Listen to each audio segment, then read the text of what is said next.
Shalom. First of all, I'd like to start by giving all praises to Yahweh, Ba'ashem Yahweh Shai, Ba'ashem Rakah Kodash. Salutate double honors to the apostles and elders of Great Millstone, and salutations to the Archim out there doing his work in sincerity and in truth.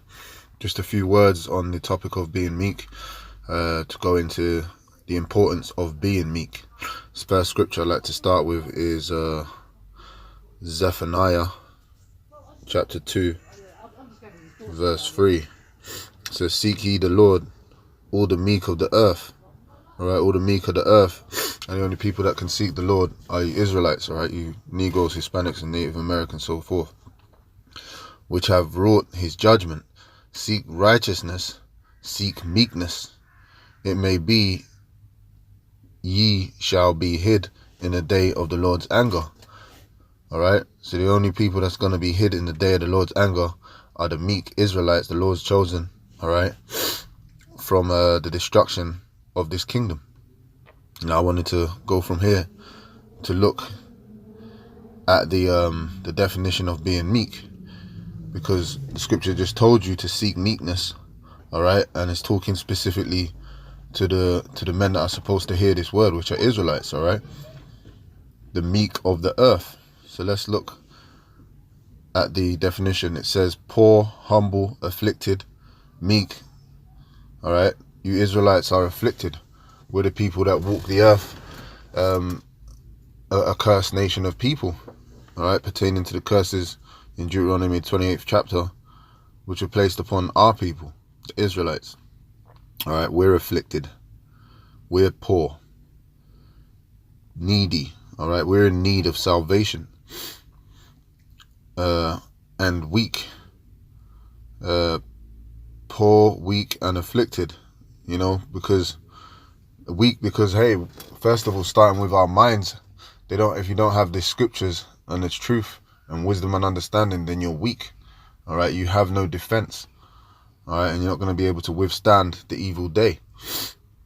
And second of all, you're weak because you have no defense against this devil and the things that he you know, the oppression that he does to our people, all right. You don't have a military, and you can't defend yourself physically or mentally, all right, so you're weak. And also says lowly.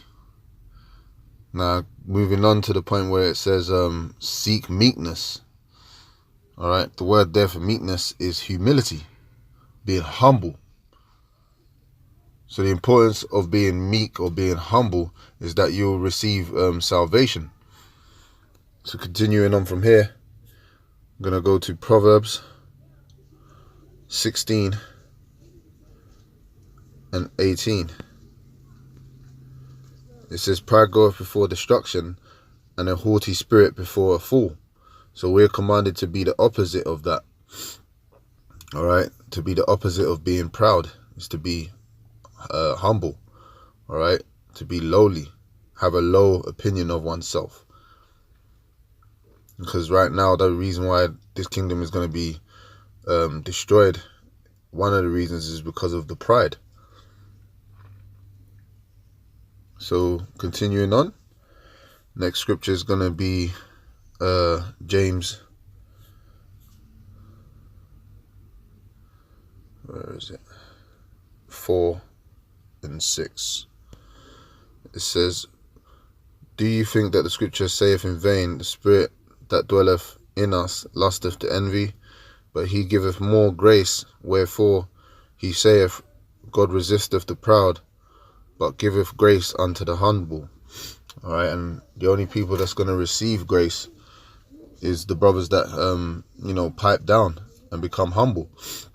That's why a lot of guys can't get this, man, because they got their lives, they got their jobs, they got their reputation, you know. And a lot of people, when this destruction starts, they're going to seek the truth and not find it. It's going to be too late because they didn't want to you know, be humble.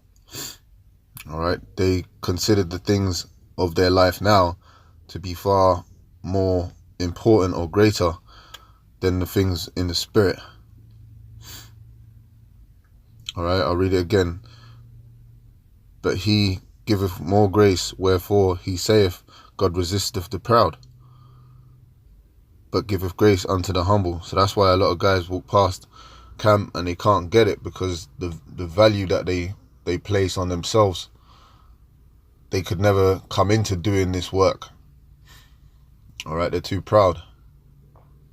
You know, that's why the scriptures talks about the foolishness of prophesying,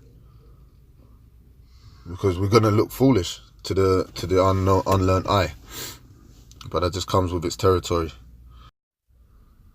So this is Matthew chapter 18 verse 4. It says, whosoever therefore shall humble himself as a little child, the same is greatest in the kingdom of heaven. So you got to simmer down.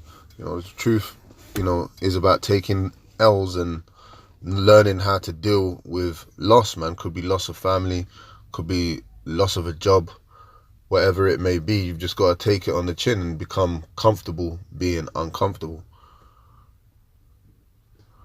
From here, 1 Peter 4 and 12. Beloved, think it not strange concerning the fiery trial, which is to try you, as though some strange thing has happened unto you. Yeah, because when you're in this truth, a lot of things are going to happen that never happened before. And like I said, this truth is about taking losses. And you've got to become accustomed, get comfortable being uncomfortable. All right, you gotta just deal with those losses, because it's really to make you a better man, you know, to purify you, all right, to condition you for the times to come. And it's character building, so it's not a negative thing. That's one of the main things that these Jakes walking the earth today lack, character. So from here, I'm gonna go to 2nd Esdras. You know, I'm going to read it in the Bible just to save time. 2nd Esdras 14 and 14. Let go from the mortal thoughts, cast away the burdens of man, put off now the weak nature. All right, and that weak nature being the flesh. All right, we're always wanting to please the flesh, and you know, thinking in a carnal manner. There's plenty other things that we could be doing with our time, you know, within the spiritual rather than the physical. People just want to, this scripture tells you that this is not our rest. So we ain't supposed to be striving to be successful in this world.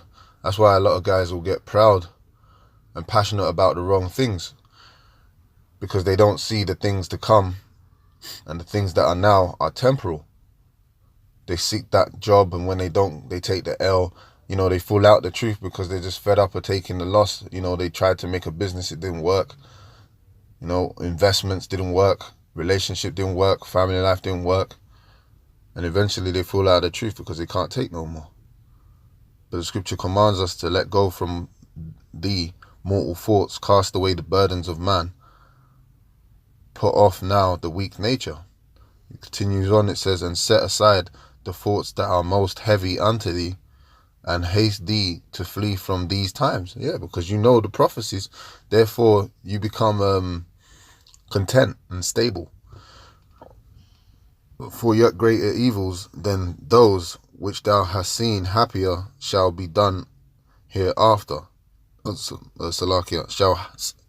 For yet greater evils than those which thou hast seen happen shall be done hereafter. So we're coming into perilous times, a time of evil, you know, a low time. So you got to be mentally prepared. And that's what the Lord's doing, is conditioning your mind through that fiery trial. So Matthew 23 and 12. And whosoever shall exalt himself shall be abased, and he that shall humble himself shall be exalted. So some guys resist order and don't want the apostles to be over them. So they try and set up camps their own self and go out and teach the truth. Well, teach what they will call the truth. And then, they bastardize it and they start teaching other things because they want to break things down their own way. And they see themselves as being an authority and don't want to respect the elders. But the scripture just commanded us to, be abased, to be humble. And then the Lord will exalt us in that time, in the time of his return. The main thing is this truth is what needs to be exalted. Yahweh Shai is what, our foundation in which we need to push. We're not here to push our own selves and, be proud about our own selves, man. Scriptures talk about being unprofitable servants. And that's exactly what we are. So from here, I'm going to go to Philippians 4:11. And that's my last scripture.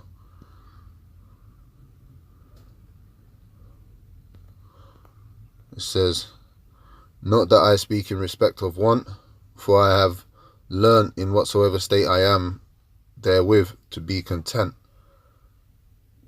All right, so we're supposed to be content in the current situation we're in. Our daily bread being such as, you go to work, you pay your bills, and you allocate your money. You save, and you allocate your money, whether you give alms, according to the little that you have, you give alms, help brothers out, apostles, and so forth. But you ain't supposed to be, wasting money to fulfill your, to fill the lust of the flesh. You might have a bit spare money or so forth, man, but you just use it wisely. You apply yourself. Continuing on, it says, "I know both how to be abased, and I know how to abound. Everywhere and in all things I am instructed both to be full and to be hungry, both to abound and to suffer need. I can do all things through Yahweh Shai, which strengthen me." So the point is, you're supposed to follow the examples of the apostles, and the apostle Paul was a great example.